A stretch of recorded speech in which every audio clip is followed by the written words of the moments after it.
اور میرے دل و دماغ میں ایک شعر گردش کر رہا ہے. ہم غلامان محمد ہیں اجالوں کے سفیر. ہم غلامان محمد ہیں اجالوں کے سفیر. ہم نے ہر دور میں ظلمت سے بغاوت کی ہے. ہم نے ہر دور میں ظلمت سے بغاوت کی ہے. محترم حضرات،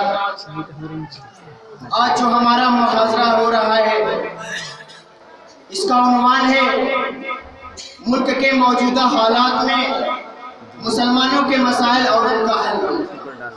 اور اس کے محاضر ہیں فقیر العصر، مصنف شہیر، استاذ العلماء، ہم سب کے کرم فرما و مشفق شیخ طریقت جناب الحاج حضرت مولانا مفتی جمیل احمد صاحب نصیری دامت برکاتہم العالیہ، محتمم جامع حاضہ وصدر جمعیت علماء ضلع اعظم گڑھ.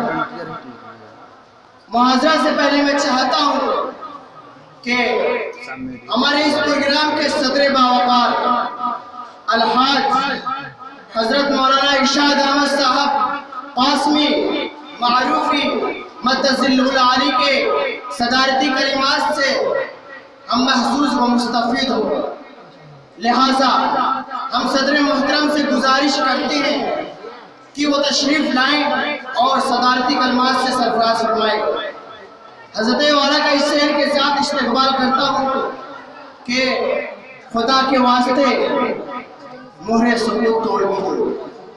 خدا کے واسطے مہر سکوت توڑ بھی دے. تمام شہر تیری نغمگی کا پیاسا ہے. حضرت والا کا اس